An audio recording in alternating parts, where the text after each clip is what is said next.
All right, so we want to thank everybody for coming back. This is our second video, follow-up video for the big reveal.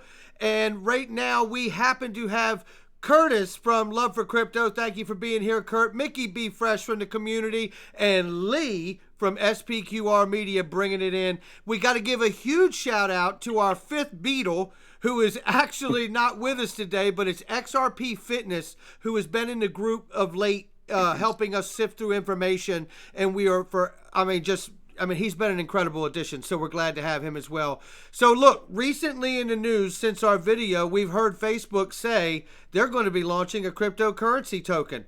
Can we start talking about some of this notion of stable coins and what it means to the crypto space, guys? Who wants to go? Well, I think that they've slowly given away more and more information, but we still haven't been given all the information. Just the fact that they're going to release the white paper next week, and they've told us that they're going to use a foundation instead of Facebook directly issuing the stablecoin. Yeah. So it's going to be called the Libra Foundation, Libra Network, and Libra Project. It's actually not based on the Facebook social network platform or WhatsApp or Instagram. It's separate from what they're saying. It's the Libra Network, which is where Uber came from, Visa, and they're supposedly going to be validators in this. Absolutely. So just to add to that, so it looks like obviously a decentralized protocol, correct? No, absolutely not. Okay, go ahead, break it down. No. Fiat-backed stablecoins cannot be decentralized. There's always going to be an issuer, and they're always going to be controlled by an entity, just like the fiat is in the bank. That's a weak link. That's not decentralized. The foundation is exactly what Circle tried to do, and failed. After a year of pushing the same thing with Circle Coin, we just found out this past week that their whole payment network and app, they totally dissolved and took it offline, and they're laying off 80 people. So is Facebook going to really follow in the exact same footsteps? Because that's what they're saying they are. Right, but that's kind of the question I'm putting forward, though. I'm asking, like, are we going to, not a decentralized protocol, I should say, like, well, which is what Cosmos and Kava is, but what I should have meant to ask is that will we see a stable coin that's collateralized and not backed by fiat, but collateralized by the cryptocurrency? I believe that they're going to go with the basket of fiat, but they're going to be forced to. At some point, they're going to have to add uncorrelated assets to that basket if it expands to a level where billions or hundreds of $millions are in that system. It can't all be backed by just fiat dollars that are in a bank that are getting fractionalized and loaned out on top of that in a financial economy that's on the brink of a crisis, a liquidity crisis, an inflation crisis. It's just too much risk. It's too much risk adverse, right? You know what I mean? So, all right. So I'm trying to lay this out in a way that we can really clearly understand how this is taking shape. So it would appear that it'll be fiat backed at first, but it could change over to be collateralized by digital assets later, correct?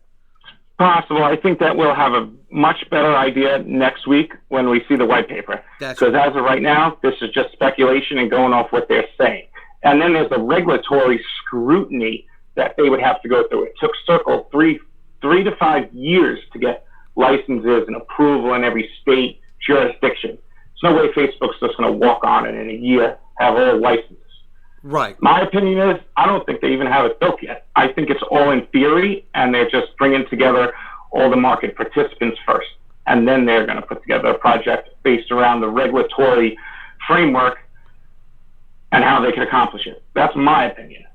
Okay. If I can just jump in there though, like as you've mentioned in the past before, though, Fresh, you know, let's not forget about Ethan Baird. He was like the head of global Facebook, if I remember, you know, and then all of a sudden he's going working on Interledger, you know. I mean, it's like you say, like exactly what you've just mentioned, you know, for Facebook to get the links to the financial institutions, for the licenses, to even deal with money itself is not just something you can do in 6-7 months. And obviously in regards to Ripple, you know, they've been doing this, they're compliant regulatory wise, been doing it for 5 years, building these networks, you know, building the network as such. So like you say, it's hard, and for everyone who is listening, this is pure speculation at this point. But is it going to be using the technology? I mean, I personally think that they'll all have ILP plugins. I think a lot of people probably agree with that in that regards. As we're actually looking at Interledger being adopted, and the W3C group. Let's not forget, Facebook are a part of that group. These little dots connections, if you want to call it that. But like you say, it's going to be interesting to see exactly the direction that they do go. But I mean, obviously the white paper is released soon, so we'll definitely have a better understanding at that point. Absolutely. Lee, did you have something?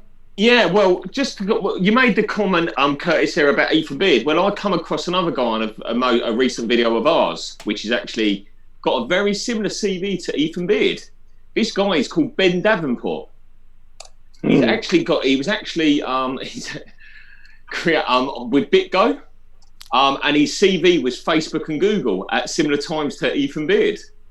And now he is with Blockchain Capital, who actually who was actually gifted 25 million XRP. Oh, damn. Wow. How about that? And they're actually the main investors in no other than Circle. Wow. And no other than Securitize. Oh, wow. Okay. So as you can see, and Circle, we talked about regulatory issues with Circle and the, let's say, the hoops they had to jump through to get their stable coin up and running, but obviously failed with it. Well, they've actually bought a company called SharesPost, who have actually created their own. Seed Invest, the company's not SharesPost. Seed Invest, they acquired it, and they've actually got their own regulation that they set up with the SEC, and that's why Circle acquired them, so they can do tokenized securities through their platform. Wow. So they've gone in a different direction. It looks like Circle are going securities. But again, another link to Facebook and Google, and the guy's name is Ben Davenport. All over BitGo, all over Blockchain Capital, who Blockchain Capital have invested with Ripple, and Ripple have gifted them 25 million XRP. Wow. Right. Well, I have a question for you, Lee. Would you see Circle ever collaborating now that their project has been dissolved, basically their payment network, since they're on the IMF High Advisory Board with Ripple, and now you have this connection here? Would you ever see them collaborate with Ripple now? Yeah, and I think what we're seeing, I think that they've got an agenda between the groups and the connections I'm seeing. But you've got Circle who have failed on that, and they've backed away from that. You're right, and then now.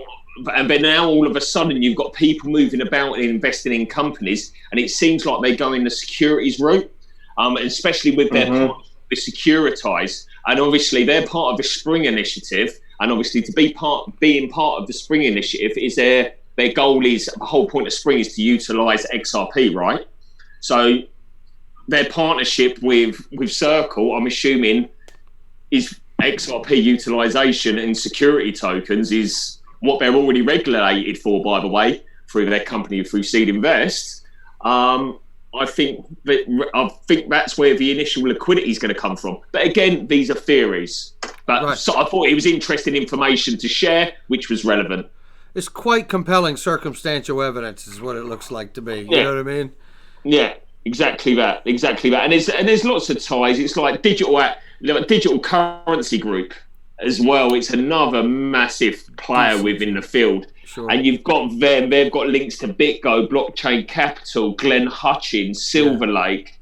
Mate, the list goes fucking endless, mate. It is. And it's like they're all in this. It's like, I don't know, if they jump on a conference call like this, and we've got 4 great guys, their screen must be split into fucking 2,000 screens, and they're all talking to kind of roll out this plan. I really do think that they're working together, and like Kurt said, obviously ILP, Interledger Protocol, was gifted to W3C, and Ripple built it, right?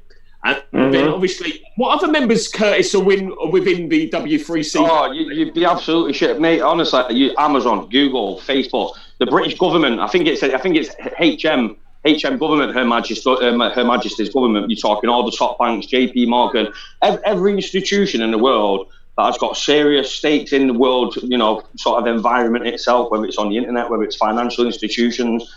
It is just a group of the super elite. It's probably the easiest and most comprehensible way for people to explain without going through all the individual names. But I mean, you can go into Google, search W3 members, and it'll show you them all. And it is your JP Morgans, it is your Citibank, it's the Royal Bank of Scotland, it's Her Majesty's government, it's Facebook, it's Google, it's Alipay, it's Alibaba, it's everybody. Everybody that has got a significant role in today's life is part of that group now. And if you can just let me continue with it, with Facebook in regards, you see a lot of the biased media that's coming out in regards of it's the XRP killer, this is the XRP killer.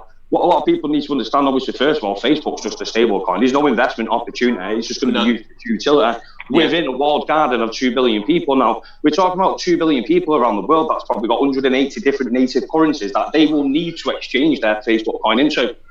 This is why I'm talking about the ILP. Facebook, it's all right saying you can have this global coin asset that's going to run through Facebook, but if it's going to hold value, that value needs to be used in the real world.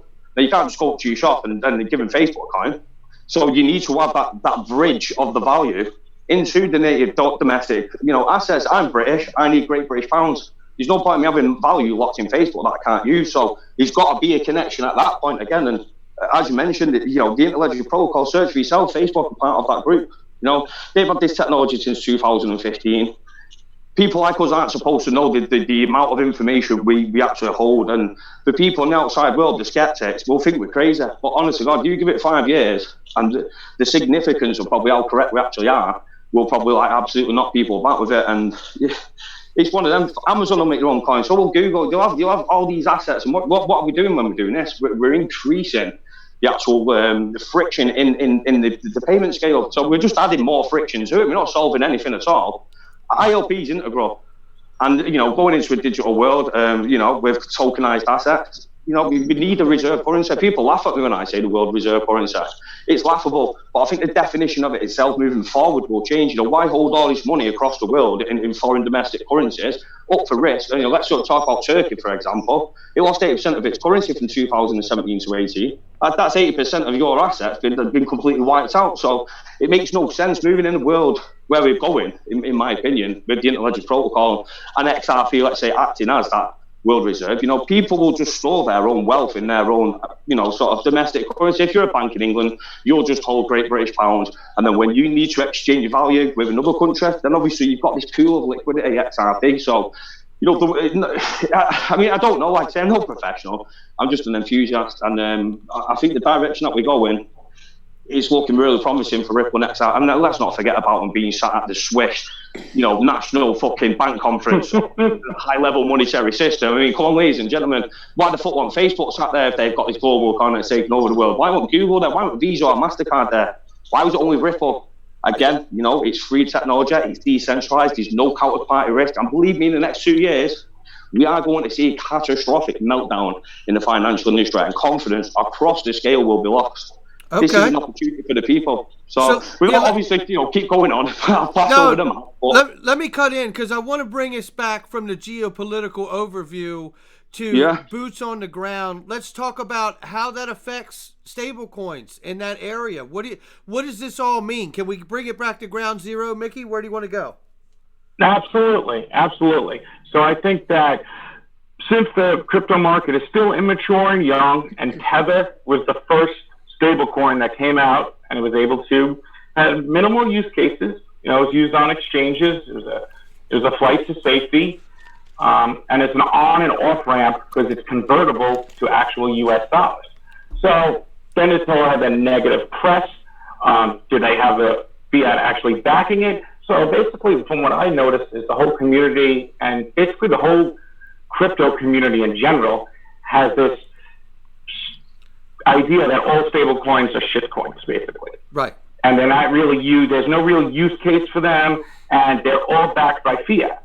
Right. And that's not the case. That's and right. It's only been in the last year or two that we've seen new developments. And I do want to stress that the one thing about the Kava design collateral debt position system that creates the USDX stablecoin is that it collateralizes BTC and XRP. It is the only project ever created out of the hundreds of stablecoin white papers and projects that is able to collateralize BTC and XRP. Because what Kava had to do to accomplish that no one else could, was they had to literally build XRP sidechain with a reserve wallet in it. Same thing with BTC, which was even more difficult. And then they had to connect that to Cosmos peg zones. This would not work on Ethereum if it was built. Right, it could be wrapped BTC, but it wouldn't be true BTC or XRP, and they would not be able to connect to the actual ledger to get the physical asset stored on the native blockchain. Okay. Because after you collateralize it, it goes in a pool, which is a reserve wallet on the native asset ledger, sidechain. Okay, and to your point, to build on your point, Stephen Thomas just reported that on the ILP, they just made it interoperable with the ERC20 tokens from the ETH network, which is a private network in itself, right? Or I should say standalone network. It's kind of a walled garden network, I would say. Right, a walled garden, exactly. Yeah. Yes, there's a lot of projects built on it, and there's plenty of interoperability within Ethereum, right, but it's not interoperable with Bitcoin or others. Right, outside of itself, right. The newest blockchain, which is Cosmos, is that their whole thing is interoperability. That's right. They're a network of blockchains. And they created these things called peg zones where Bitcoin, XRP, that are not in the Cosmos ecosystem, that are not built on its plug and play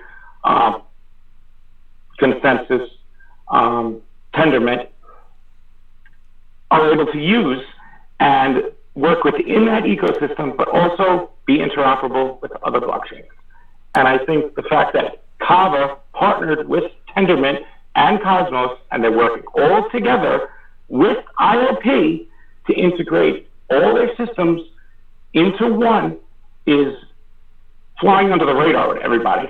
And I think it's very important that what they have done, adding ERC20 tokens, the fiat connectors, integrating into Cosmos, and then integrating Cosmos' interoperability protocol, which is called IBC, which allows assets to actually transfer from one blockchain to another, or the state of the asset could transfer, where ILP just transfers value. Nothing actually moves. But with IBC, they can actually move the state of the asset and the data from both blockchains' validators. So it is more of a heavy protocol, where ILP is a very light protocol, but they're complementary to each other. And that's basically all we need to understand. Understood. So for the audience, real quick, I just want to go back and box up, because they hear some words, Mickey. They hear, and guys, they hear Strata and Kava and Cosmos and Dharma and all of these different words in Tendermint. And we need to understand that these things all are coming from Xspring, from Ripple, these projects and protocols, correct? Mm-hmm. Correct. Okay. So I want them to understand that, and that really, like, these projects and protocols that are all individual, that serve a certain task to get this interoperability done on a level that's never been done before, is really just a great analogy for this. Like we were talking before, is that if you were to have like Wix.com, where you can do a template website, you don't need to be a coder and do it from the ground up. They've put all these things together so not only they can get it right, but so businesses from want to launch anything can come right in and launch right off of their network. Is that correct? Yeah, I think it's correct. The analogy is great and simple. That's my opinion as well. Yeah. Is that the software is ready to go. It's to be built upon. It's like almost like turning up to do a self-build house, and the foundation's already being there, and all you've got to do is lay your bricks. Exactly. So, and I think that's what we're going to see these coins being built off of these platforms, which is then instantly going to make them interoperable. Okay, so it looks like Mickey's getting ready to take us to the diagram, and that diagram that you had before, you might want to go back to, Mickey, if you could. You remember the way you broke it down, Lee, in like 10 seconds about how it works with XRP, collateralized, getting USDX. You want to run that down real quick? So that's fine. I'll give a quick, simple overview with how I would want to just say I was trying to explain it to my 7-year-old son. Right. This is how I would explain it to him. So you have XRP. You've got USDX. If you want USDX to go into it, you need XRP. So you need to move XRP into USDX and you own USDX, right? You've then got the option to use that XRP position to then move out of it, and you can trade out of USDX. Once you want to replace that, because they're holding your XRP while you've got that USDX. Right. To release your XRP, you need to replace that USDX. Doesn't matter when. The interest rate is 1%. So if you lend £100, you'll give him £1 back at annual APR, basically, yeah? Right. So, but the clever thing what Carver have done, they've created their own coin to give that a use case to the decentralized network, is when they replace that USDX, they're going to get a bill. By the way, you owe us one Carver token. And then as soon as you pay that USDS back and that one Carver token back to the decentralized networks, you need to keep them motivated to be decentralized, right? And to be part of it. And as soon as you put those two things back together, you then get your XRP back. There you go. That is the simplest way I can explain my understandings of this token. And obviously, it's pegged to the US dollar. I love that. Now, Brad, just to jump in there, that's one way you could use it. Yeah. Right. It is an understanding. He's right on with that. And there's other ways, too. Okay, let's talk about it. XRP value goes up. Now, you could withdraw more USDX as the value of the XRP that's collateralized and is sitting in the reserve wallet goes up in value over time. You could pull more USDX out. Okay. Now, I could go loan that out and collect interest on it from Dharma. Right. I could go buy more XRP with it. Okay, I real could take quick. only half out and use it as a hedging tool. Okay, go ahead. What do you got, Brad? I was going to say, let's talk about what Dharma does real quick, because I think that's important. They don't know what Dharma is. So let's talk about Dharma real quick. So Dharma is a decentralized lending company. Got it. Is what they are. They basically will pay you interest if you loan them your stable coins, or basically mostly stable coins, but even Ethereum they'll pay you 1% on. But they specialize in the borrowing the stable coins. And they'll also loan out to you and you pay them. Right. So it's the loaning arm, basically, of it. Yes. Yes. Got it. We don't know what the interest rate will be yet, but typically it won't probably be too much higher than the stability fee. But then again, it all goes on demand. So what this does is it takes pressure off of the market, where the exchange rate peg, if there's too much demand, everyone's buying on the open market. If they could get access to it in other financial products like this, then it takes pressure off having to deal with the peg going up and down with the demand. Got it. So they're basically building this decentralized marketplace that it's only in infant stages, but it is sure as hell is going to be a huge thing in the next 5 to 10 years, and it's going to swallow the traditional market. No doubt about it. And credit is the basis of financial markets. 100%. It's the larger part of money, right? I mean, I think we need to understand Credit is the best form of money. Exactly. No doubt. No doubt. That's important to realize for the audience. I just want to make sure they understand that, because collateralized credit, not uncollateralized. Right, collateralized credit, obviously, exactly. Yeah, that's a very good point too, Mickey. Damn right. Mm-hmm. So just real quick, speaking of that, let's just talk about that for a second, because we're talking about collateralized debt, right? And it's a digital asset, not money. XRP is a digital asset, not money, correct? Yes. So now what this gives XRP is properties of a store of value. Right. You're taking the value of XRP and you're putting it into this collateralized debt position on a reserve wallet locked up with 64 multi-signatures. So it's not going anywhere, and the value is backing the USDX coins going around. So this is how they could transfer fiat value onto on-chain decentralized marketplaces, because you can't just take the value of fiat, put it into XRP, because then you can't use XRP like fiat though. Right. So you need a similar asset.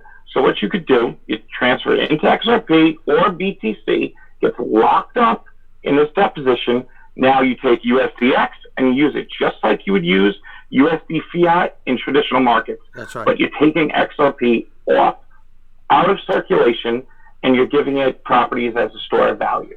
So at the same time that you're It's a locking use it case. up for scarcity, you're locking it up also, and when you lock it up, you're not creating downward pressure on the price, correct? Exactly. That's another thing too. There's two things there. There's the downward pressure and then the synthetic assets. I'll let Kurt talk about that. Yeah. But the downward sell pressure, typically, if you want to access profits from your XRP, or you want to use the value out of there, Yeah. to do that, you would typically have to sell. But now you have a new option. Say you only wanted to collateralize 10%, and you wanted to take 10% out. But instead of selling, you're like, I'll collateralize it. I only got to put up maybe 13%, 12%. They'll give me 10, and I could do whatever I want with this. I could go, collect interest on it. I could go buy something from e-commerce. Right. I could use it hedging. I could go buy more XRP. It's like taking an equity loan on your home, right? You know what I mean? Exactly. So there's all these options. Depending on your situation, you have all these new options. Instead of running to the exchange, selling, transferring out, back to off-chain into traditional markets, you get taxed for that. So now you have other options. And that's what I think the greatest thing here is. It provides a whole new dynamic and I think it brings users into this new decentralized financial markets. Totally. Because it's giving them products to use. Yeah, absolutely. And that's how they make their money to begin with. And it's important for people to realize in the audience that we're not just talking about a bridge asset anymore. We're talking about an asset that opens up the world by carrying some of the debt and offering a new digital asset to lend credit off of. Lee, go ahead. Yeah, we're talking about collateralized debt positions and stuff like that, and this means store of value and what people can do just with XRP. But what I wanted to suggest, and Kurt might agree with me, he may not, but this is my opinion. Basically, countries who haven't got the money to, let's say, mine stuff or get at oil or let's say they've got a lot of infrastructure, got a lot of land, water, fishing, that kind of thing, yeah? What happens because they can collateralize those positions, and they currently do, and they collateralize them in contracts to get out fiat, yeah? Yep. So they basically collateralizing their, let's say, their commodities, and everything like that, their assets within their country. And that's how these countries get into debt, because they don't make that fiat work, because their currencies are massively undervalued.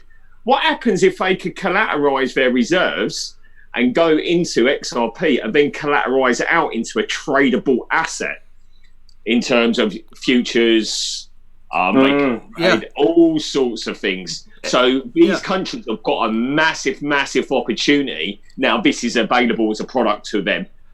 So give us an example, Lee, like a country has a gold mine in it. You're talking about them, go ahead into that. Like they collateralize what's not actually been pulled out of the ground. They could buy XRP, go ahead with it. That's an example. Just say, like, let's say Zimbabwe. They've got the most unmined gold in the whole world, yeah? Yeah. And the thing is, there's companies who are trying to get at that gold, as always, yeah? Probably US companies from all over the world. Very political over there. And the mining has halted. And the thing, same with, I think it's Singapore.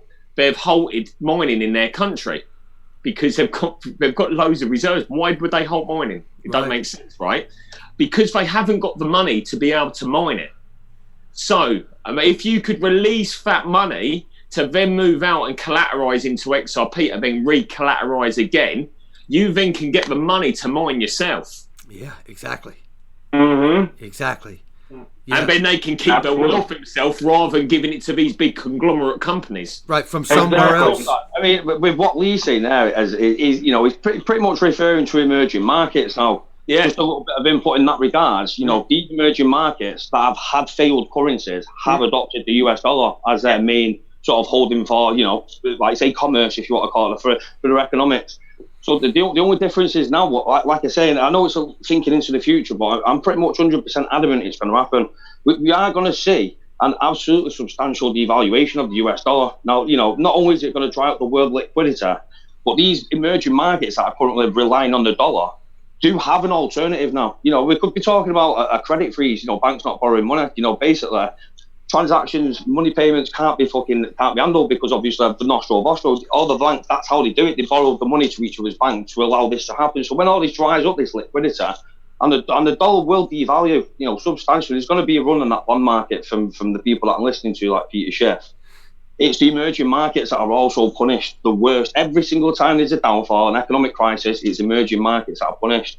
And like say in regards to the IMF, that they will hold digital assets when other countries do. Now, if they can buy X amount of XRP and collateralize this reserve of XRP to then create their own financial products, we're not just talking about stable coins at this point. We're talking about all sorts of avenues being open, all sorts of derivative products. These are the on and off ramps that are really going to build that liquidity. And where everyone's focused on XRP as a settlement asset, this is really where the reserve status of it will start to come in, when people are using it to collateralize products against the reserve of XRP.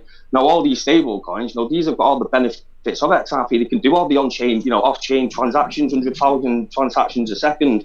It relieves pressure away from XRP as well to do that main bulk of settlement. And, they could have like a system, let's call it the USDX. It's done X amount of settlements in a day, and it'll do a final on-ledger payment through XRP in that regards. But for myself, obviously, Fresh has done a fantastic job on this. He knows so much more than what I do on it. I've actually learned a lot from him, because I don't really find the time as much as he used to. But this collateralized debt position, the way that we can use these instruments now, backing against XRP or Bitcoin, that isn't correlated to the financial markets. When we do see a run on these currencies, all currencies are being devalued now, and I'm hearing it's a race to the bottom. Donald Trump, again, he's talking about the dollar's too strong, so we're going to have QE, we're going to have hyperinflation. We've already got hyperinflation, it's just hidden with bullshit figures. But the thing is, over the next couple of years, we're really going to see the dollar weaken, and it's going to bring down these emerging markets so fast that you won't even be able to comprehend. But now they've finally got an alternative to the corresponding banking SWIFT network. They can move the value and let alone adopt it for, to make collateralized debt positions for each domestic nation. Like you say, the opportunities are endless. I'm a forward thinker on all this stuff. I do put it out there, but I've been putting it out there for the past year, and I'm only getting confirmations at the moment. The way Christine Lagarde's speaking about it, I really see it playing a critical point for the emerging markets, and where are Ripple targeting? The emerging markets. So when the euro, the dollar, the Great British Pound, they'll be resilient to a degree.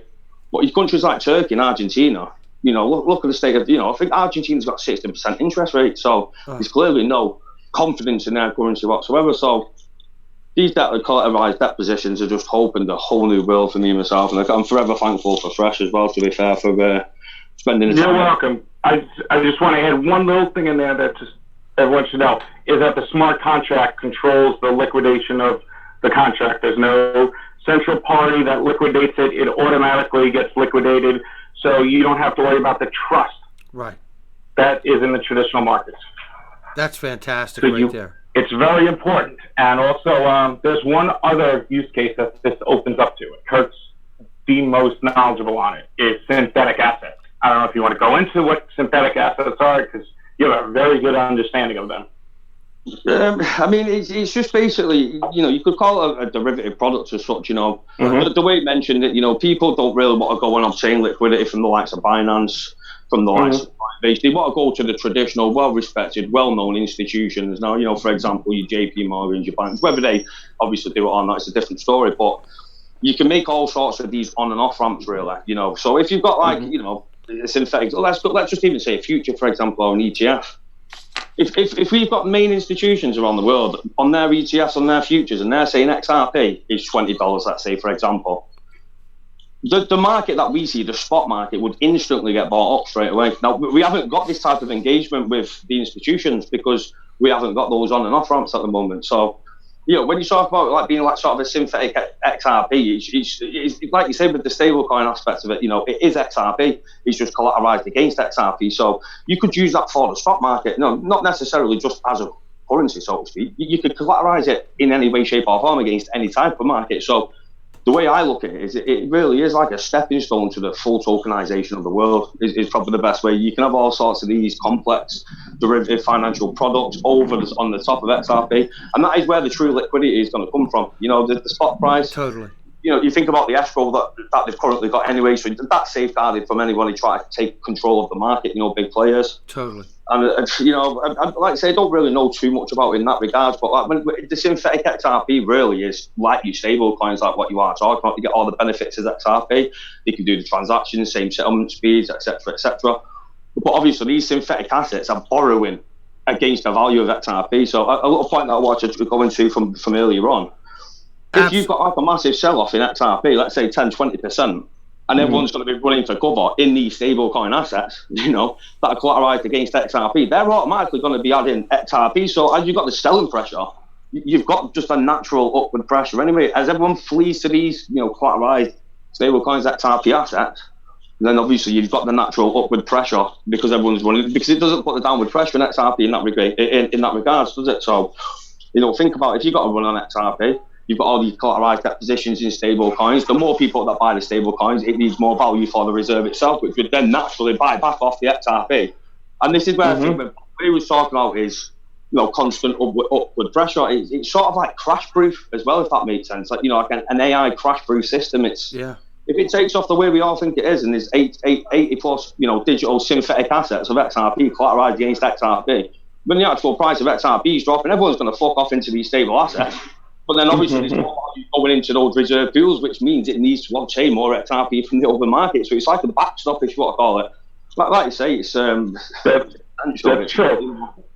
I just do want to make it clear, though, it probably will start out with XRP, but there's 100% chance that BTC will be involved in there, and they will add more assets to the basket as more value comes into the CDP system, because you want to diversify the risk. Of course, XRP and BTC will be top two, but I think XRP will be twice as much, just because the ecosystem is built around XRP, and BTC is just added in, but they don't have Ripple, they don't have an Xspring, they don't have companies working on them. They have Lightning Labs.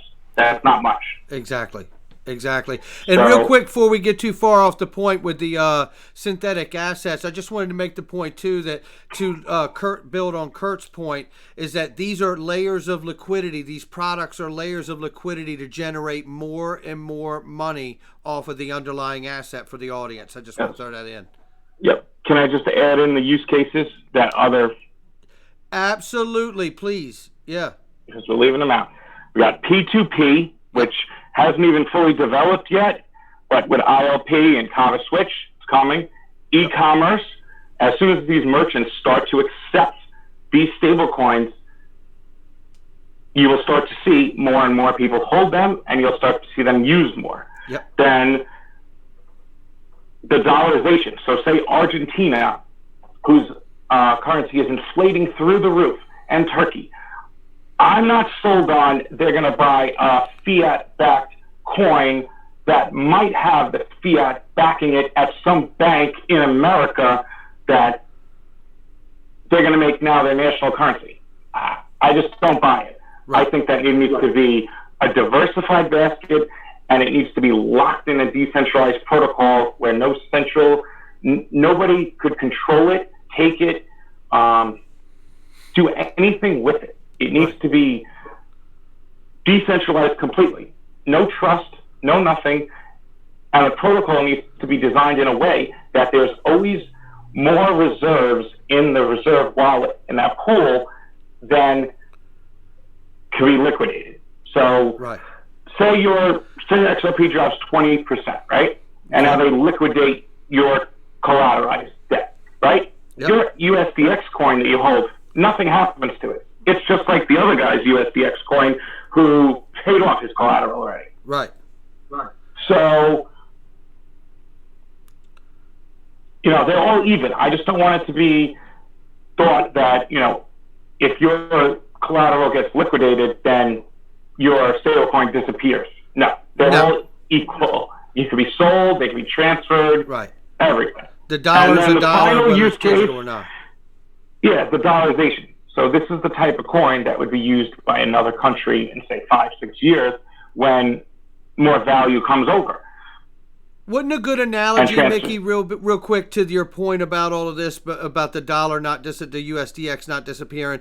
Wouldn't a good analogy be that if you took an equity loan out of your home and then the value of your loan went down and you might be upside down on your home. So you took out $100,000 equity, but your home's worth $90,000. Right. Exactly. They're going to make you over-collateralize it, not to the level that MakerDAO does, where it's 150, 200%. I don't think they'll need to by using XRP and BTC coming out of a crypto winter with the value probably continuing to increase. They could probably keep it at 120 to 130%, liquidate you at like 105 or 110%. Got it. Right, guys, I've got to shoot. By the way, I do apologise. Yeah, I'm busy and I'm disappointed, boys. But I've got to shoot. I've got places to be. Yeah, I get it, man. So I've got to shoot. I'd love to add more to it, and I'll catch up with you all later on, boys. Yeah, but I've got to go. Sorry, mate. You're the best, brother. Be careful. Yeah, great insight, Lee. Yeah, see you later, mate, Mickey. See you later, Kurt. Have a good one, boys. Yeah. All right, man. See you soon, brother.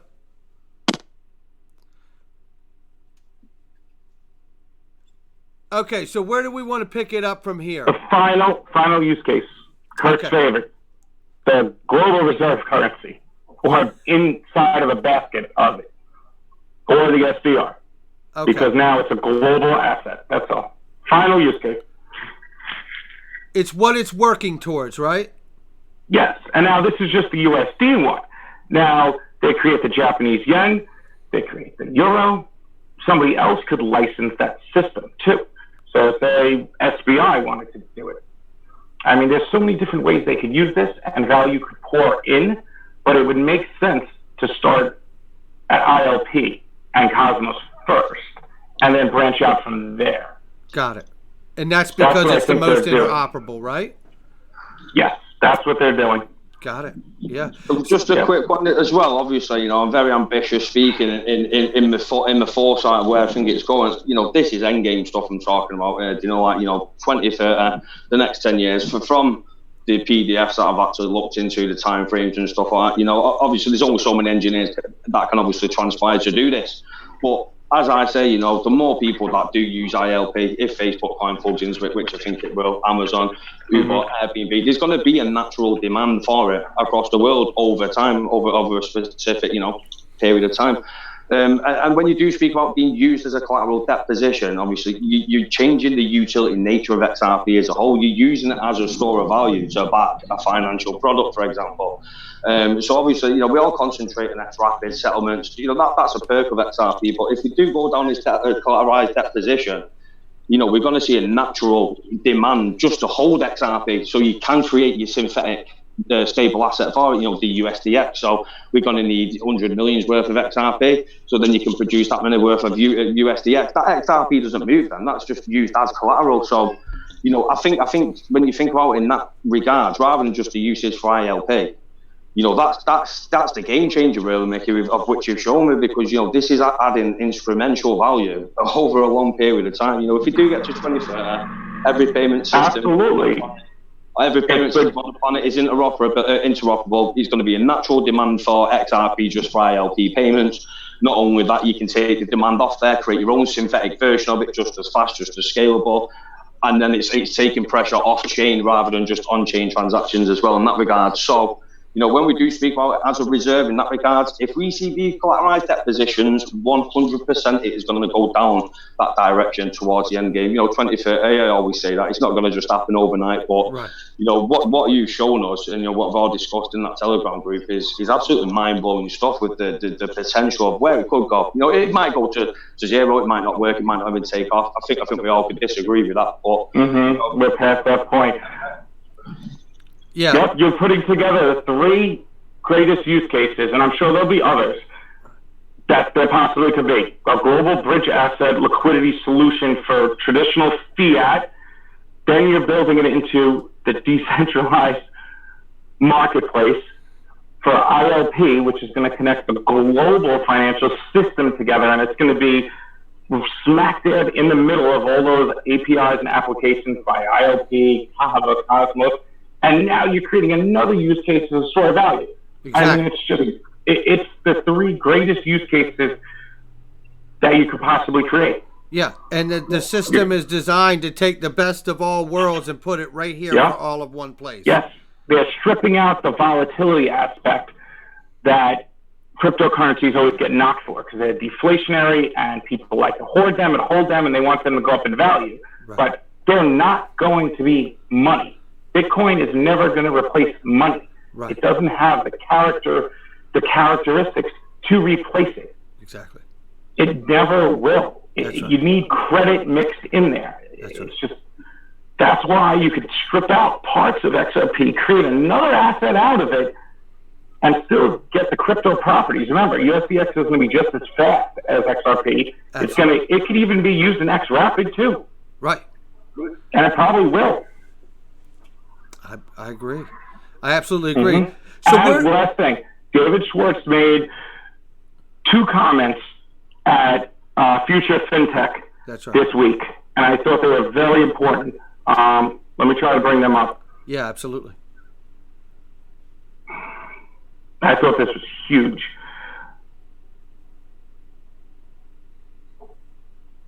And oddly enough, while you're pulling that up, he's mentioning this is about the CDPs, right, Mickey? That you're pulling up. Correct. Yep. I mean, this is it.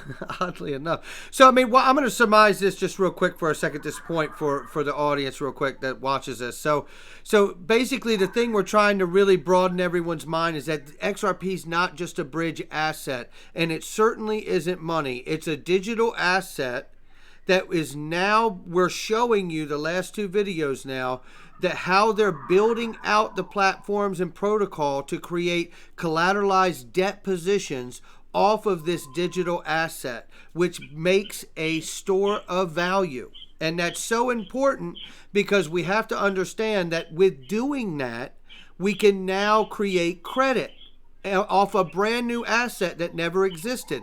And in doing so, over the long term, like Kurt talks about and like Lee talks about on their channel, you can alleviate the debt off of the back of the fiat world. Is this right, guys? Have I got it right?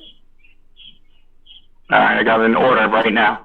So this is from the conference this week. So he brings up how governance is important and governance controls the scarcity of the network. So that's the protocol. How is it mined? Is it in escrow right now? That's the governance. Exactly. Then he brings up Facebook coin and he says it directly. On Facebook's upcoming cryptocurrency, it looks like a collateralized asset. And then he says something that blew my mind. Whomever owns the collateral can make the rules. There you go.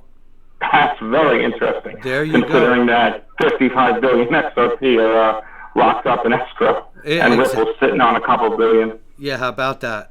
And then he finishes off with, if the vision is an internet of money, collateralized stablecoins will be a part of that vision. Why all of a sudden is he talking about this? Right, because he knows it's coming too, and we can see it as well. Mickey, the stuff that you've done has been incredible. And the recent addition, again, to XRP Fitness to our group has been remarkable. The guy is on He's top. Great. I like him. He's great. He's fantastic. And Kurt, your geopolitical view, Lee's insight to the geopolitical side as well, and the inner workings of all of this. And I kind of represent the audience. You know what I mean? I try to come along and make sure that I understand this in a very layman way, that I can follow what's happening. Mm-hmm. But what's happening here really looks like the true framework of how you bring and introduce a brand new digital asset class, which is cryptos, right? And then collateralize the hell out of them, create debt positions and credit lines off of them, and now you can alleviate the trouble in the fiat world. But to Kurt's point, to surmise on some of that, is that they don't really know, a lot of people in the space don't really know how to handle it, so they create the same problem from the fiat world in the digital world with the friction of stable coins, but they're necessary.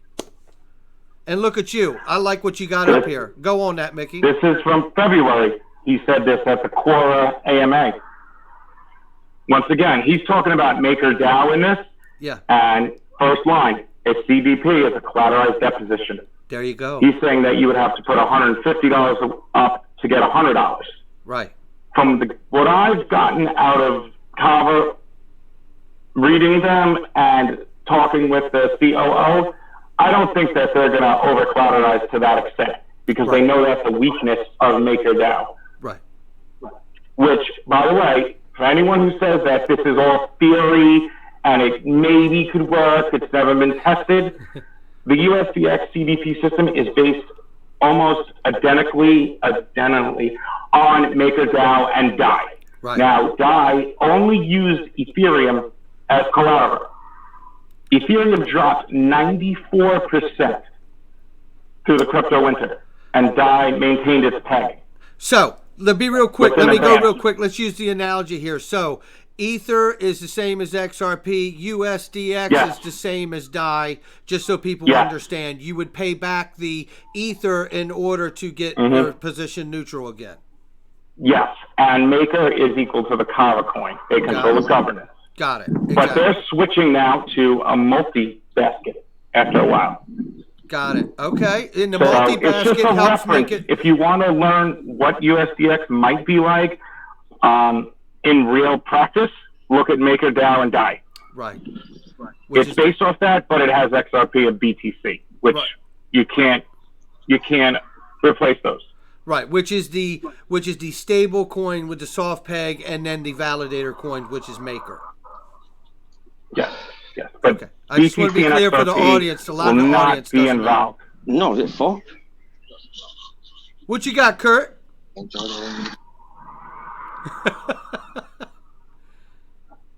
Okay, so where do you want to go with this, Mickey? Let's keep it moving, because that MakerDAO is the best. It gives me, I know for me, it gives me the best understanding where I go, I see it. You know what I mean? Oh, I have a question for you too, guys. So looking at the MakerDAO format, the way that's rolled out, you had suggested that we may see a broader basket backing all of these things as we go forward long term. Can we go into that a little bit? Absolutely. For USDX? Yes, yeah. Okay, so I think it will start with XRP and BTC as well. And then they will bring in, technically, they can even bring in fiat. I think there's no need to, but gateways can provide a direct link into the CDP.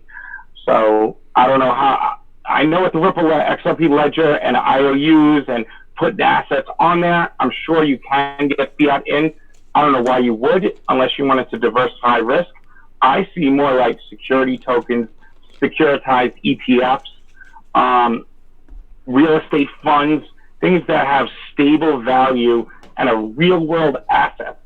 Right. And if they could do tokenized gold with the most trusted entity, maybe only if the IMF held it. Okay. Because that would be the weak link. Who's holding the gold that's tokenized? Right. So say the IMF did it or they used it. You need to get commodities. You need to get as many uncorrelated assets backing the stable coin as possible. Right. This is why I think Facebook might start with fiat, but they cannot dump billions of dollars of bank deposits, not CBDCs, bank deposits into a global payment network, and not risk, speeding up the financial crisis and the banking collapse. Right. Exactly. They have no regulatory approval yet. Remember, they have not received one license, they received not a money service provider license, nothing. Now, they're not going to get that. It's going to be the foundation that's going to apply for all that. And it took Circle 5 years to get all the licenses they did. Damn. And they did all of this. And it's, Mickey, I don't know if you have headphones in or if you have my volume I'm sorry. Open. But you want to be careful. We'll get an echoing effect. But okay, I'll put on mute. Yeah. So I'm trying to remember where I was going here. I lost my thread for a second. It's all good. Where do we want to go from here? Let's pick it up there. We'll come back to that. I mean, I've got a massive advantage as well, which is producing to the world. Think about European Union, Japan, negative interest rates. And it's by the sounds of things, are going to be going zero in America soon, which means the whole world will follow suit. If you can make these collateralized debt positions and yield an interest from the asset itself, that is highly advantageous as well. which I think a lot of people will probably not take into consideration, really. But I mean, if you can make this synthetic asset, you can borrow it out, earn an interest on receiving it back, you've automatically got your normalized interest rates in a collateralized, decentralized asset. And I think where the world's going, I think the whole aspects of decentralized value and the way that it moves is going to play a significant role in it, really. That's a great point, Curtis. That's a great point. Damn right. That's a great point. You're talking about developing the entire financial network and getting it looking like it does now in the real traditional world in this digital world. That's a great point, Curtis. Amazing. Damn right. So, Mickey, where do you want to go from here, man? You want to keep it moving, or you want to try to put a wrap on this thing?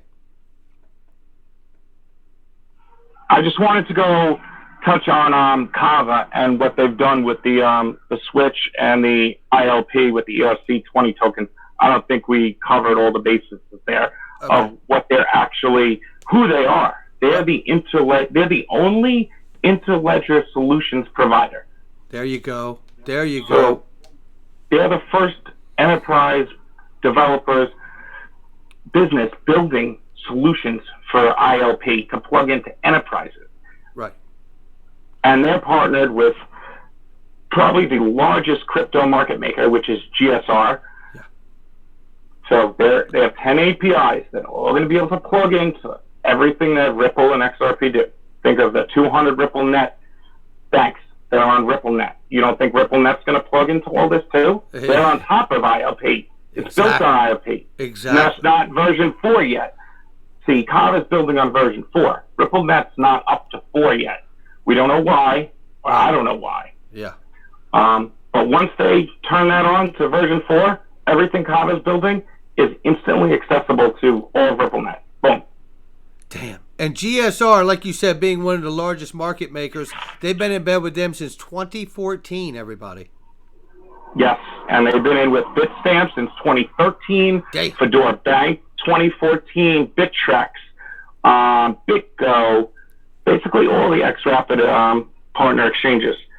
So they're deep in, and they have proprietary algorithms, which Kava is going to plug into, and they're going to move this liquidity all around. And I think it's important that what Kava is doing with this is it's going to help big exchanges like Bakkt move BTC through ILP using XRP without having to wait for a couple hours of the transaction times. Which is it's going to help other crypto assets. This That's is right. all being built now, and they're not publicizing it. But it's when it goes on and the market booms and Bakkt and RSX and SBI needs to use all this to move BTC, it's going to be there for them to use it. Right. So let's surmise kind of what we got, Mickey. Like, you want to just kind of surmise where we're at right now, just like a quick outline, like this is what we know, right? Yeah, what we know basically is that Xspring started out last year with Ethan Beard. Now they funded things like Omni, what else did they do? Forte Games. Yep. They were kind of like doing a little of everything, and then all of a sudden December came, and they just started funding all types of projects that would integrate into ILP, the CDP system, and build this decentralized ecosystem around it. Dharma, lending, Vault Labs, zero knowledge proof payment channels, Agoric, which is secured smart contracts, which is going to fix all the insecurities that Ethereum contracts have. Then you have Strata Labs, who's basically building the ILP connectors. They're the ones who are going to act as market makers. Kava is also acting as a market maker for ILP connectors, but they're going to pass that on to enterprises to take over. Users can do it, but why wouldn't banks or market makers or exchanges be those market makers in ILP connectors? That's what they do. Right? And isn't also Dharma like looks like it could be like for like derivatives market too, or is that one of the other ones? Dharma could absolutely do it. That's Compound Financial, which is just using ERC20 tokens right now. But recently they created a fund with Bain Capital and Xspring together to invest in other startups. Right. So what Ethan Beard is doing over there is just tremendous. I mean, he's building a whole new use case, a whole different project than Ripple. So they're working on two fronts, and they're growing XRP. Exactly. No other project is even remotely close to doing it. And then they integrated with Cosmos, which, you know, a lot of people thought might have been a competitor a year or so ago. So all of these, we could say all of these X-Spring initiatives that are happening are either to broaden the interoperability between all the networks or set up a new arm for it to do smart contract settlement, whether it's the derivatives markets or otherwise, or building just the collateralized debt positions within these protocols, correct? Yeah, building out use cases for XRP to step into and be the asset used. But you have to build the infrastructure, the protocols, and the ecosystem. Then XRP is ready to go with the liquidity, and it just steps in, and then it just takes the market share. Okay. But you can't bring it in until they build it. Right, they got to have it built to do it first, exactly. So, all right, so now going to surmise the stable coin angle and understanding that one of our initiatives was to make it clear that we got to stop seeing stable coins as shit coins. Obviously, it makes sense as a trader or an investor, but long term for this space to be healthy and the ecosystem to grow and to get the money in where we need it to, stable coins we understand are going to be very important. And we also understand there's many different kinds. There's algorithmic, there's collateral backed, right? There's fiat backed, and we know fiat backed is just bullshit, right? I mean, that's really, you know, it's necessary. It was the first one. Bullshit. It does have a use case though, and Ashish Burles talked about this, and David Schwartz has the convertibility instantly over to cash, which is the last leg of the XRP transaction, which goes from the exchange to the domestic bank. There is no solution that Ripple could come up with. It doesn't involve XRP. It's a traditional domestic payment rail. The money moves only as fast as that payment rail moves. Until they do RTGS systems with the central banks, or if they could have an asset that's convertible from on-chain to fiat currency, which is Tether, USDC. That's a good use case for it. And it's no coincidence that Ashish Burles is bringing that up. I mentioned Facebook. I mean, I see that as the worst case scenario that Ripple and XRP benefit in that way. I think there's obviously more going on. I don't know exactly what, but there's something else going on here. One thing I'd like to point out about the macro of the stable coins and the different variations of them, and understanding, like, I love that triangle diagram, you know that, and the reason I like that is because you see the groupings of the different kinds, and you can see, and I believe XRP Fitness, to shout out him, who's really helped us with a lot of the research. If you could find that diagram, Mickey, you're bad to the bone. But what I loved about that overview of that is you could see the bulk of coins in certain styles. There you go. There it is, guys. So looking at all of these coins, some are asset-backed, fiat collateralized, some are crypto collateralized, some are non-collateralized algorithmic tokens. But when I see the amount of them in each of those groups, I really realize how young the space is. Because everybody's in a crypto arms race. It's just like, you know, in a stable coin arm race, right?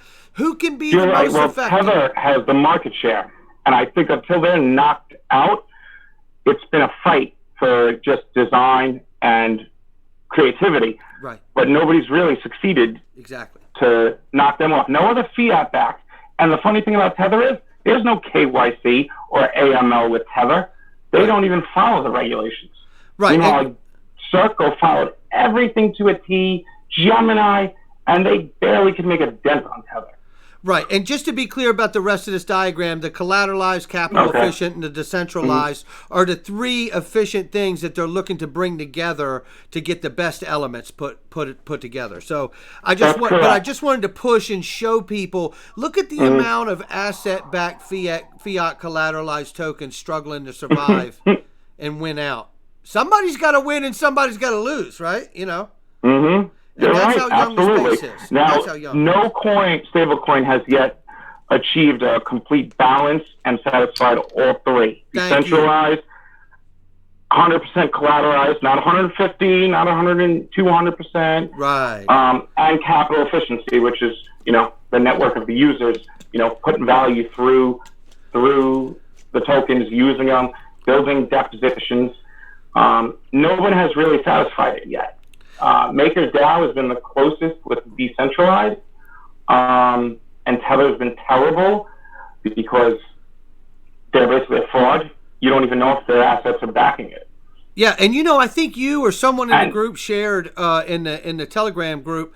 It was a thing a while ago from David Schwartz, which I thought was really cool. How he talked about they tried going this route early on in the early days, and they realized it turned into a a dog chasing its tail because the real providers didn't want to come into the system because there was nobody to lend it to, and the people to use the system didn't want to use the system, because of the vice versa of that. And it's so funny to see how they have thought about this for so long about how to approach this entire market. It's mind-blowing. It truly is. But see this diagram right here now? Yes. The USDX would fit every single one of these. Oh. Now Would it get not? some of that. Let's say that again. So the USDX is modeled to fit every one of these points on this picture here. Every one. And the ones in red, well, the uniformity is a tough one, but you know what? It could dominate, and it would swallow a big chunk of the market, and it would swallow up those emerging markets that use USD. And I think it's important to say this. You talk about it all the time. USD as a unit of account can still maintain that as a global unit of account. Right. Like, for example, say, how America is very proud, Trump's not going to give up the U.S. as a global reserve currency. But you know what? He might be more likely to if it's still the unit of account, but you strip out the value of fiat and all that risk, and you replace it with real crypto assets that have real use cases. But you keep to the public eye the unit of account. Right. And you do no harm, and public perception is still there. Yeah. And you don't piss off America and the Chinese and Russia. Because if they don't do something in the U.S., China and Russia are going to start using their own currency. That's right. And then that's going to take a toll on the Fed and everything. So this process has to begin soon. Right, Kurt? Oh, yeah, 100%. I mean, obviously with the ongoing trade war with China as well, and China and Russia, recently, that they're agreeing trade terms with themselves. I think what the overall perception is at the moment, and I think, I believe all the central banks are in this together. Obviously, they're all, in relation to, because otherwise everyone's going to be destroyed, really. But Donald Trump's always said it. While the US dollar is the world reserve currency, America will never be great again because you're running up huge deficits. But obviously, because the demand's so substantial for the US dollar, when we've seen all these little things like Russia and China, creating their own payment rails, if you want to call it, it's releasing the pressure off the USD. But in regards to what you're saying, like a race to it, from stuff that I've listened to, China's going to play a significant role in the monetary prospects of things. If you look at, the GDP in correlation to debt, it's probably like positive 6 trillion. Everybody else is running a deficit for it. So I think they're all in tandem with it to a degree. But I think that the role of the USD, the talk of the supranational currency, bear in mind, back in 2008 in the G20 summits, all these nations are working towards it. China themselves have said that, China won't take on the world reserve currency status because they're exactly in the same position as the US, that we're in their own deficits. It's time for a change. And I think this is where the IMF will step in, sort of with the SDR basket, if you want to call it, as sort of that global unit of account. But I'm running a little bit away with it here, but people in the audience need to understand that, the demise of the US dollar is coming. De-dollarization is happening right beneath our feet. And, all it takes is someone like China to drop a few treasury bonds, and the US might, you look at the US now, they're going to go into 0% interest rates. This QE4 is going to be more debt than QE1, 2, and 3 all combined together. And it's not,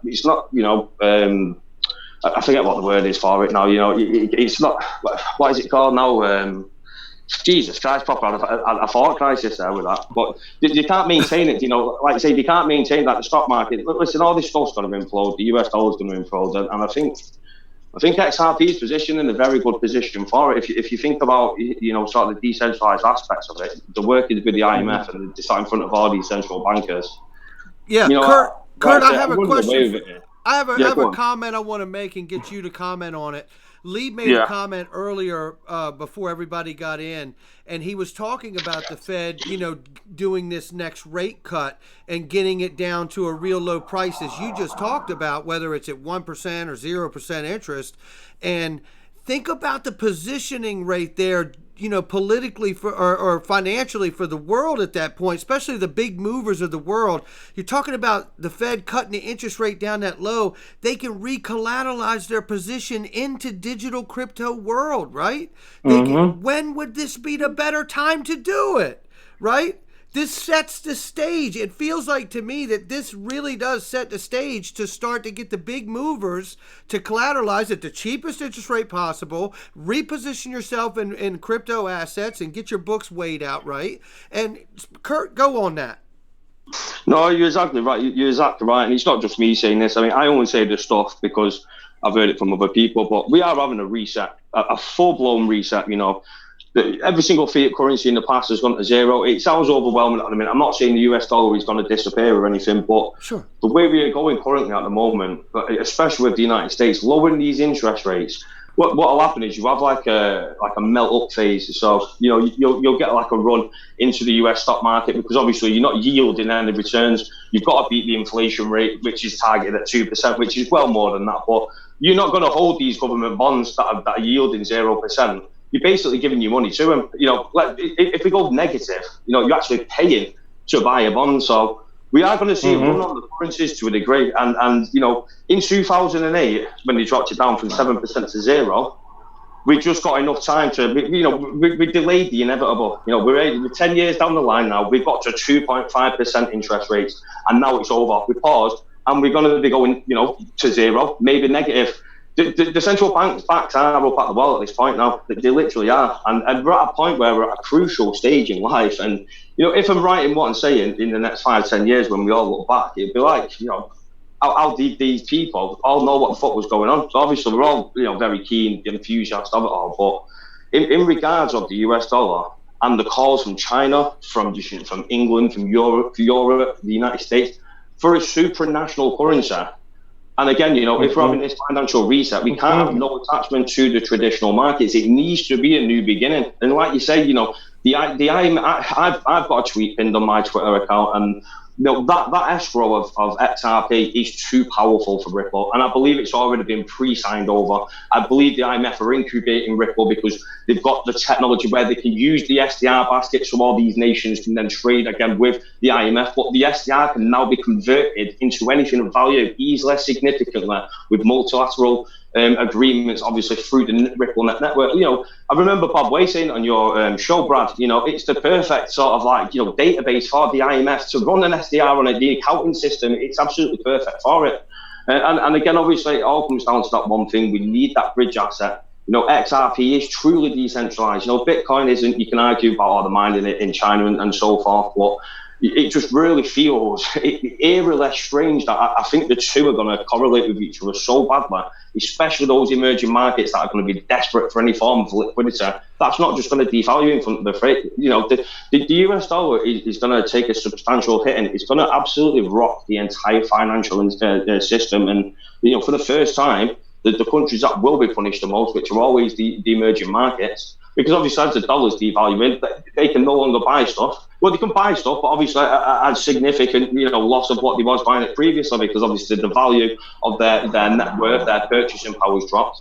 And I think these emerging markets are going to be able to tap into the liquidity, and it'd be interesting to see if they create their own synthetic versions of XRP, buy X amount of the reserves, create their own asset, normalize interest rates.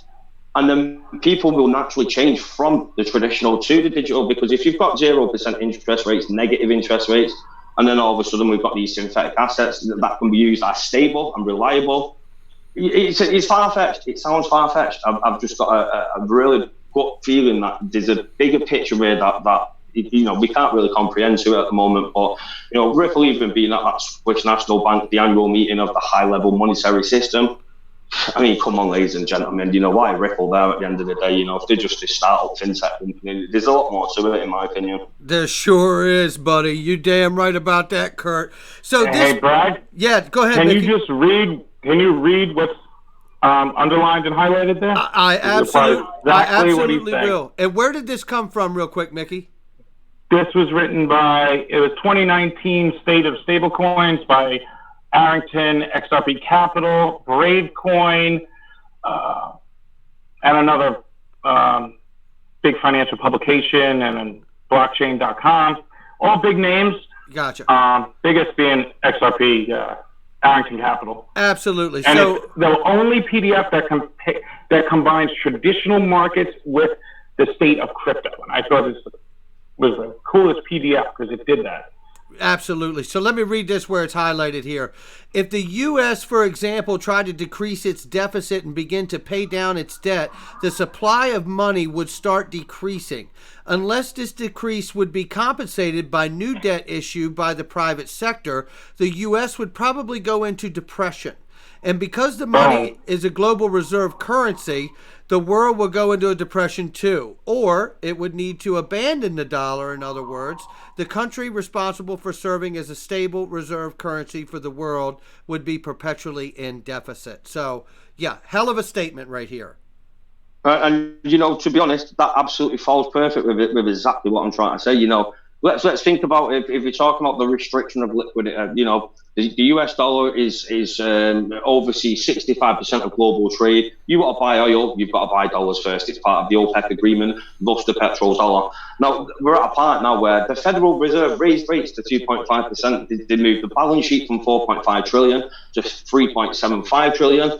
And then when he was talking about obviously increasing rates further into 2019. What happened in December? Absolutely free fall of the US markets. Because honest to God, the Federal Reserve are the biggest buyer of the markets. And when they start that liquidity, we've seen it, there was no buys in the stock market, it was in free fall. And as soon as the bottom hit, you look at the central bank's asset balance sheets, they was buying up the assets right at the bottom. Now, I'm not saying that it was insider trading or anything like that. But the point that I'm making is listen, interest rates are never going any higher now. We're going to be going to zero. We're going to be going to negative. And this time round, we will see the run on the dollar and the impact. People need to comprehend that will have globally around the world. It's the main peg for currency in Forex. It's responsible for commodities. And it is going to come to a point where it will no longer be able to continue as that reserve status. It's done its cycle. We're talking, 70, 80 years now. Every monetary system has its cycle. And we're at that point now where we're really at a delicate stage of it. The Federal Reserve are decreasing interest rates before the market's even, falling, in preparation for it. This is an emergency, policy tool that they use. Let's go to 0% interest rates. They can no longer go any further. And the confidence this time around with the US dollar, we're 100% lost, and you can see it with China, you can see it with Russia, you can see it with the euro, and what have we got being built? This whole corresponding banking network of the petrol dollar from 1974 was all based around the US dollar, and now we have got an alternative system that's being built. Yes, it's nascent, yes, it's still got a lot to go, and from what I'm hearing, this event I am talking about is going to be back end of 2020, the start of 2021, with the US dollar crisis itself. But make no mistakes beforehand, when interest rates go to zero, we'll have a little melt up in the stock markets. But eventually, it's going to take that turn. And I believe this time around, the central banks have been in preparation. They've been speaking about supranational currency since 2008. All of a sudden, Ripple come out of the woodwork 2013. They've produced a liquidity asset which absolutely fits that exact definition of a supranational currency. And this time, when China don't trust the US don't trust Russia, nobody needs to trust nobody in this trustless system, and that's another beauty of this decentralized aspect to it. The only thing that it needs, if that is to happen, is for the IMF to oversight that the escrow. There's no way Ripple can hold that or maintain that power in such a position. And I do genuinely, it sounds like hopium, as Galvatron would say.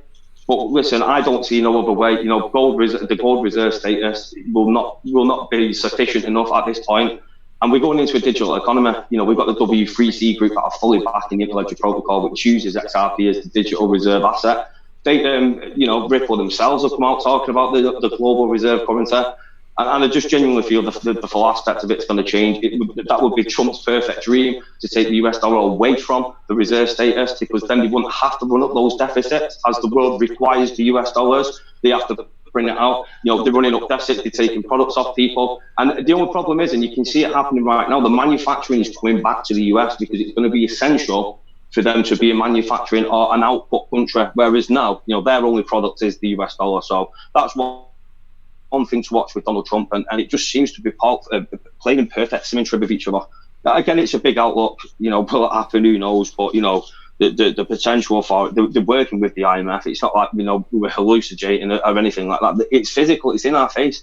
Christine Lagarde comes out telling her little stories all the time, and it's basically the preparation stage. I think we're at it, and I think a financial crisis, which is coming regardless of crypto, will really kickstart the system back up, and well, not back up, but up, and especially from those emerging markets. When the dollar's in free fall, I'm not saying they're going to go out and just take XRP on as a reserve, but the alternative is there now, and especially for the confidence of the people as well. I think it's a massive thing. Absolutely. It is a massive thing. And it may be long term, Kurt, but I'm right there with you, and I think Mickey B and all of us, Lee, as well, and certainly I think XRP Fitness sees it as well. I mean, long term, you can see where this is going. There's no one approaching this from Ripple and XRP that is coming at this thing with any less of a length of vision than you just explained. I really truly do believe that. Mickey, what do you got now? Since he touched on it, are you both aware of what the FSB released about 2 weeks ago, a PDF publication strictly on decentralized financial market regulations and governance? I know you shared it and I read it, but let's go again. I don't know what part you're going to drive into. To my knowledge, that was the first publication released by a global organization or any country really that went into detail and was unbiased and explained how a decentralized financial market could be regulated, what are the benefits, what are the risks, and it explained that it really can't be regulated, but it can be created with good governance. And that's what was important. I thought that was very important because Christine Lagarde's been mentioning governance a lot lately. A lot. And that's what decentralized protocols are all about. The protocol provides the basis for the governance. Now, those stakeholders are in charge of the governance. So they're all in it together. No one party controls it, but the protocol has to be designed from the beginning with the flexibility to be adjusted by the stakeholders, but not abused or manipulated. And I think IMF realizes that this is where we're headed. The whole central authority manipulated corruption is over. There's a new solution out there as part of the digital economy, and it could make the financial system better, trustless. Exactly. And smart contracts, take the trust out of everything. Absolutely. And that paper just blew me away because they get it. So they know what's going on. I think this is a great place to maybe tie this up, right? Exactly. One more thing. Yeah. Your collateralized debt can never be seized by any government, by any entity. It is impossible to seize that. Anything that's on the decentralized financial markets cannot be seized by governments, cannot be regulated. It's just governed. Right. It can't be taken or censored or anything like that. I love it. That's important to know. Yeah. It's a part of this new framework and new system, right? And how it happens. Yes. But first we got to get the regs for the on-off ramps set up for the exchanges throughout this period of time, the next 5 years. And then 5 years from now, there'll be a new stage of regulations and governance when all the value stays on chain and doesn't keep going back and forth. Those regulations really won't apply because you're not going back and forth anymore. So who's AMLing, KYCing somebody, you're never coming off. Absolutely. And that's very well put, I might add, too, the way you just laid that out. And the fact that over this next wave, that's why I love that diagram so much. We see so many different variations of stable coins. And this is a real, like XRP Fitness tested. This is a crypto arms race or a stable coin arm race, right? Who's going to survive? Who's going to make it and live 5 years from now, right? Mm-hmm. This is Deutsche Bank won't. I tell you what, Deutsche Bank won't, because, like you say, and it's perfect that he's just said this about them being decentralized. Nobody can seize their assets. Like, look, listen, Deutsche Bank is responsible for 80 trillion worth of derivatives, and their stock price has just gone below $5. And, this is probably the bank that will bring them all down. And I think personally, a lot of commercial banks are going to head into a lot of trouble. And I think it's been written in legislation that the bailouts won't be coming around this time. So maybe the IMF and central banks play a bigger role in the world moving forwards. But there's going to be a lot of trust lost. And these type of protocols are exactly what people will be looking for. Totally. Great point, Kurt. Way to bring it home, brother. Yeah, and I think the IMF is at the forefront of any other entity. They understand it. Christine Lagarde understands it. Yeah. They're not in denial.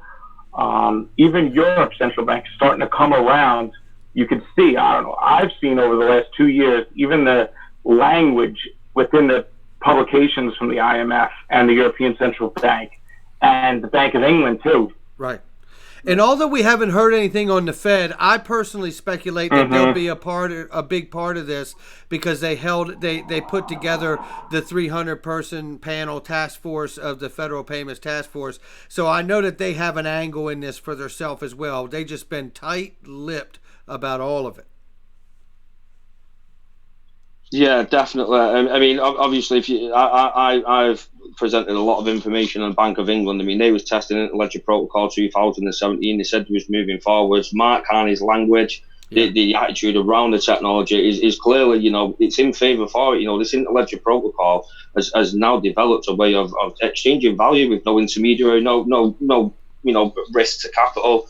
And I think with the Federal Reserve having to stay tight-lipped is because what the Fed do, the world do. Look at our interest rates over here, identical to the Federal Reserve. Yeah. Once America moves, the rest of the world will move. Let's not take it away from America. They are the front runner leaders in the world. And if the Fed was to come out saying, "Oh yeah, we've tested ILP, yeah, it's great, we're going to move forward with it," a lot of eyes would have turned. I feel like the most silence is in America. Over in there, we're about to pass classification of what these assets actually are in the next month or two. So I agree with you there, Brad. America are very, very tight-lipped on this entire thing. But obviously, let's not forget, the executive order by Donald Trump, Ripple's listed in there in the improvements to the financial system. So they are there. We know that Ripple was part of the Federal Reserve task force, and I think we're going to, in the next year or two, we'll definitely start seeing these confirmations anyway. Absolutely. And just real quick to summarize all of that we've touched on, the FATF finalizes cryptocurrency international regulations the end of this month. They're coming out, releasing them on the 21st, doing the walkthrough, finalize on 28th, 29th.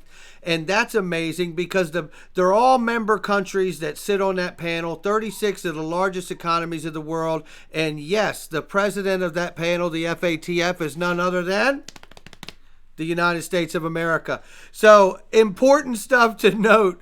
Where are we going now, Mickey? We're going to wrap this up here.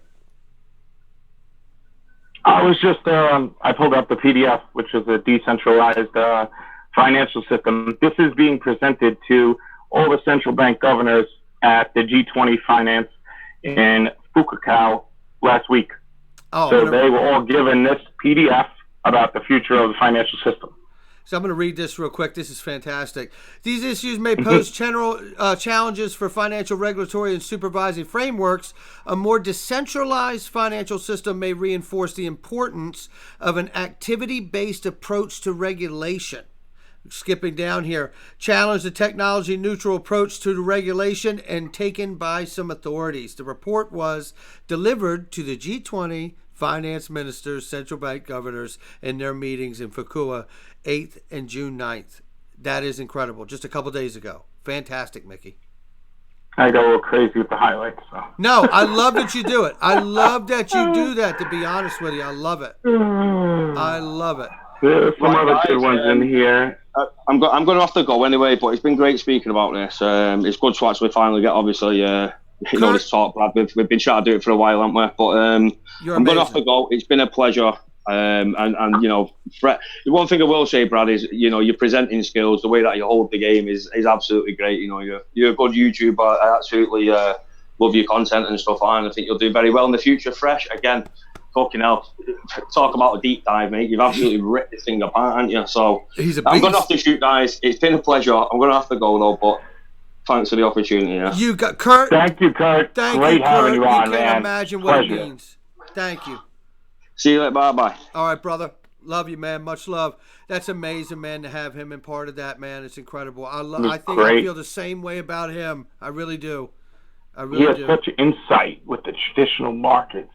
I mean, he really does. It's remarkable, man. So I just wanted to finish this off with the decentralized finance, because this is what the G20 governors are reading. This is what they're given. Okay. So I think it's important. I'm going to read this real quick. Which financial services are likely to be affected? Decentralization is likely to evolve over time in a parallel with, in reaction to other developments in financial services. The rate at which new technologies are adopted will depend on the efficiency gains offered by decentralized structures. Mm-hmm. That's important right there. Yep. Yes, adoption may be more likely when existing methods for delivery financial services incorporate a lower degree of intermediation or more costly. Mm-hmm. Yes, indeed. The ILP is free. ILP is free, baby. Or it's not free, but small fees. You're not paying an intermediary. Right. Damn near it. I mean, that's exactly what they're talking about. Exactly. Payments and settlement, decentralized technologies, foreign exchange platforms, directly matched end users, and then traditional interbank payment systems, retail cross-border payments. If decentralized payment and settlement system achieve scale, this may result in decentralization of record keeping. This is enormous, the disruption. XRP ledger right there you just described. Totally. And it speaks to the disruption and how much disruption is really going to take place. We just well call it the ripple effect, right? I mean, it's, We're at the forefront. We're at the forefront right here. Trade finance, finance and freight shipping. You could see easily. I went on a thing on Bob Way about how that could change overnight when they put that in place. The nightmare that is when you try to do importing. It's unbelievable.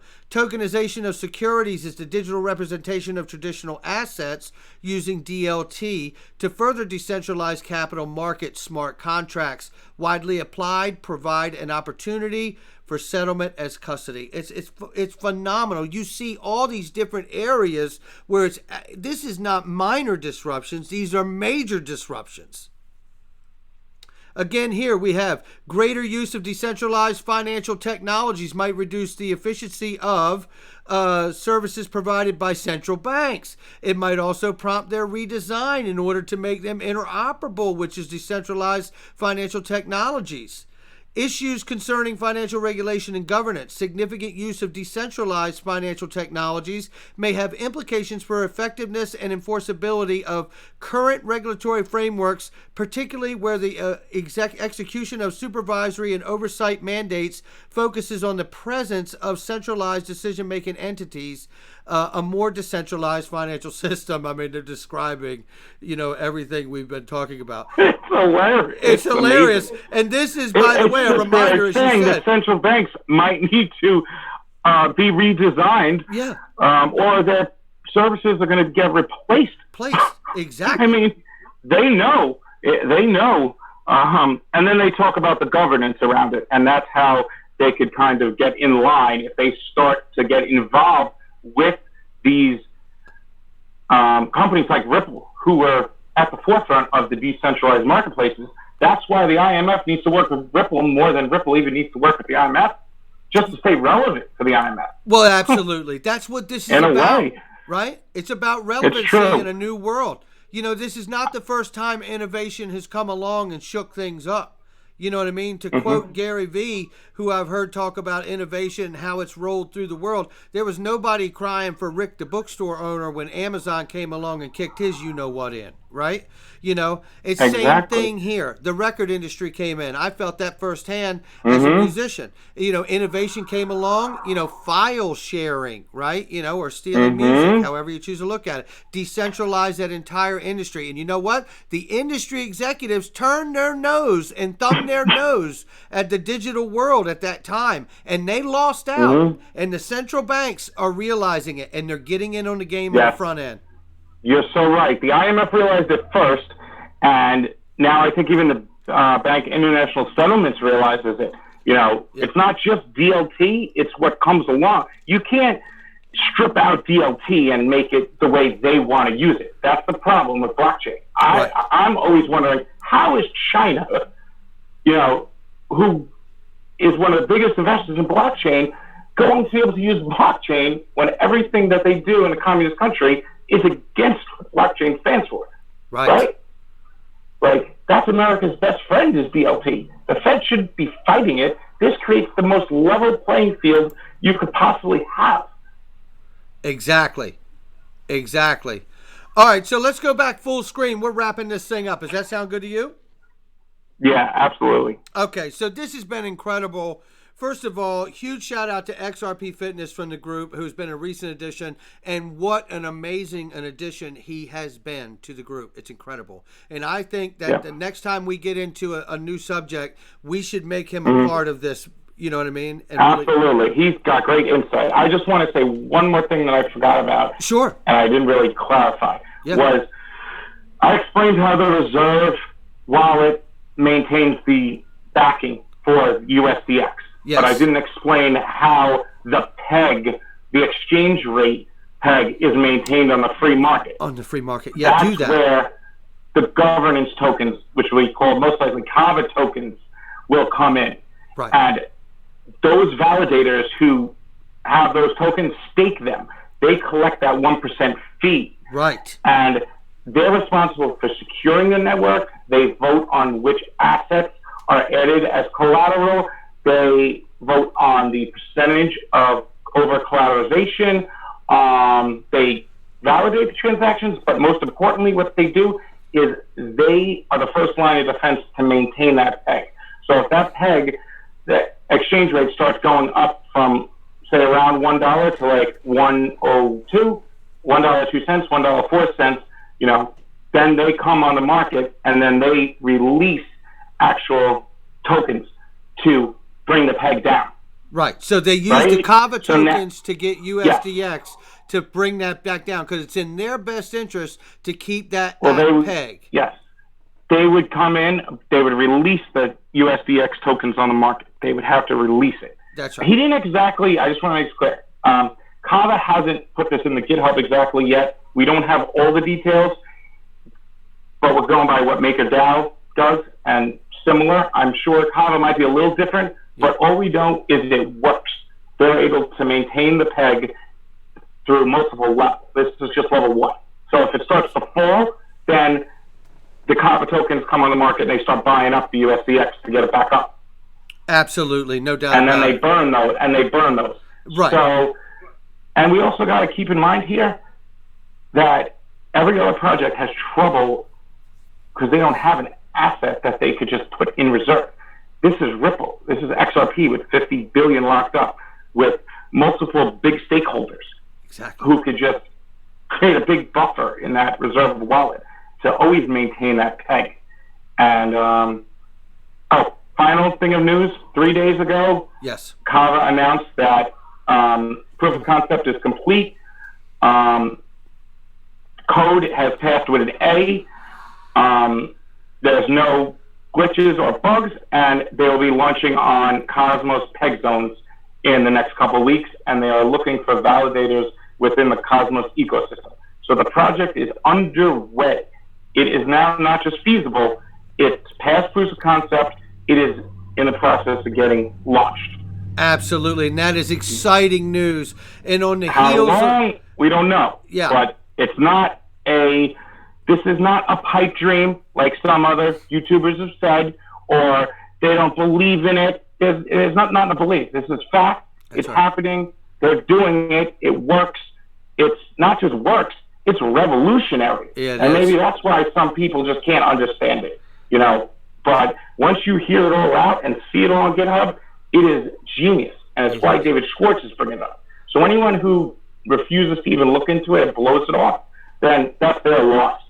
You know, if you don't understand it after reading into it, you know, it's okay. It takes time. It took us how many weeks? 2 weeks, Brad? In 2 weeks, man, we've been diving in hardcore, and you know it gets clearer to us every day, you know. Yes, and I think it's important because the information that's going to come out in the next year or two is going to be all based around this. So the more knowledge we have now, that's right, we'll be able to pick up on the things when they're announced, you know. That's why I think it's important to stay up to date, and this has definitely stayed under the radar because it's hard to understand and tether, and, you know. Yeah, it's very important. And so, in my opinion, I think it's besides being a bridge asset and a liquidity solution, it is the second biggest use case for XRP.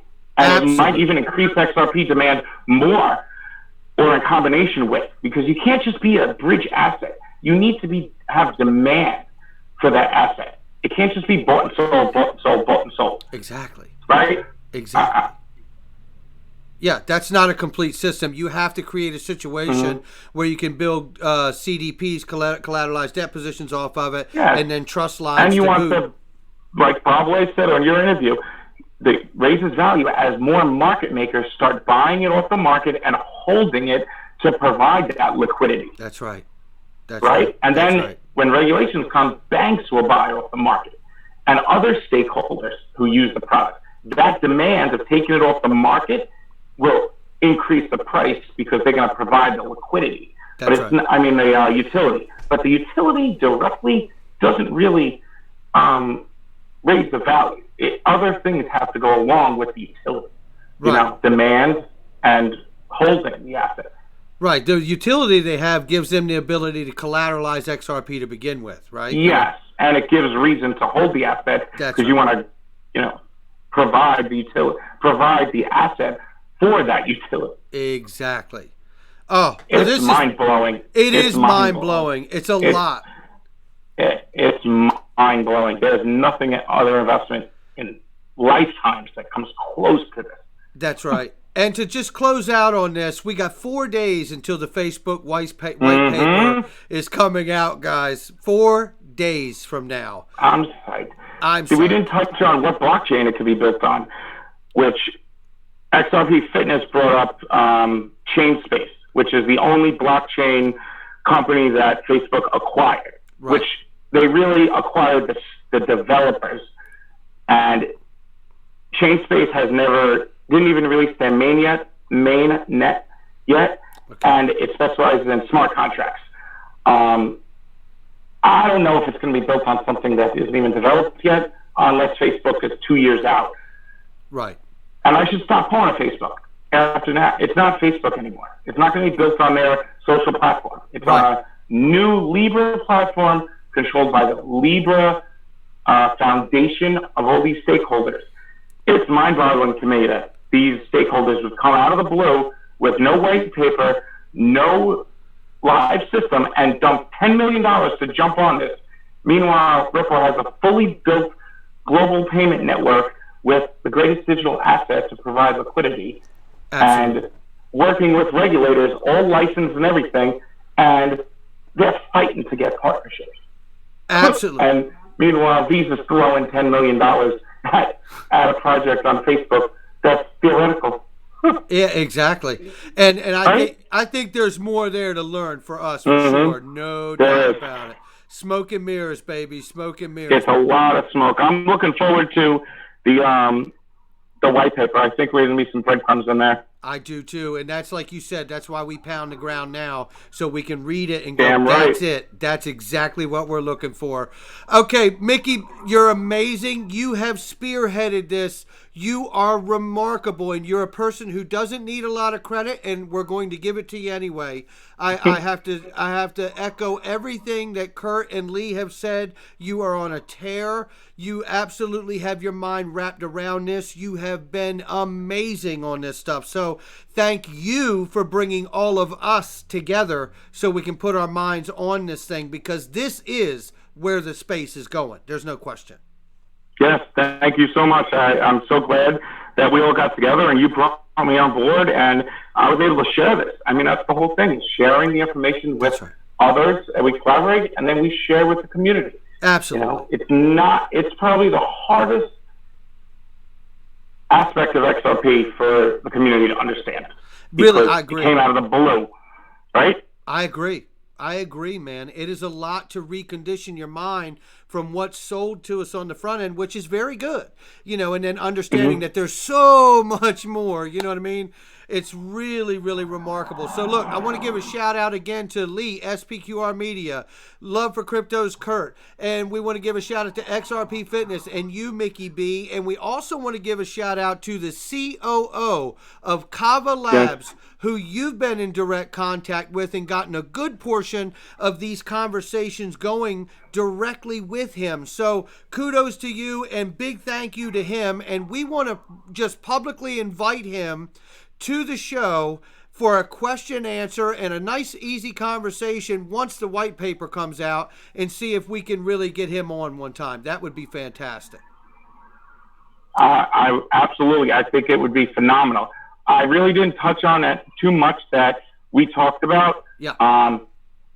I just didn't feel like it was right. It was only recently, and we had plenty of other things to talk about. Sure. I'm kind of waiting for the Facebook thing to come out, so we'll see where that goes. Yeah. And I'll leave it off here with Ethan Beard, who was in charge of, he was the face of the One Connect platform. Yeah. And gaming, music, news on the platform. He was 9-year veteran at Facebook. He basically was one of the top executives who dealt with all the partnerships, all the other big tech companies, and left on good terms and came over to Ripple. And then that other girl, Van Dyke, came over, head of global payments. Kahindra. Why are these two people coming over right when Facebook's creating a stable coin with no blockchain history? Yeah, Kahindra Van Dyke, I believe it is. Yes, yeah. correct. Yeah, she's amazing too. Yeah, all right, let's go full screen again, Mickey, if you can. Oh, yeah, sorry. No, you're good. All right, so we're going to wrap this up. Thank you to all you guys for watching. Thank you all for being here. Mickey B, Lee, Kurt, XRP Fitness. We'll catch you on the next one. Leave a comment below and keep a lookout for a question answer. We're going to get together and try to do something about that as well. So, Mickey, I'll catch you on the flip side, brother. Yeah, thank you. And audience, if you have any questions, please post them below the video, and we'll try to answer them as much as possible. Absolutely, man. Thank you so much, man. I will talk to you soon, man. Thank you, Brad. All right, bye. Thank you. Bye.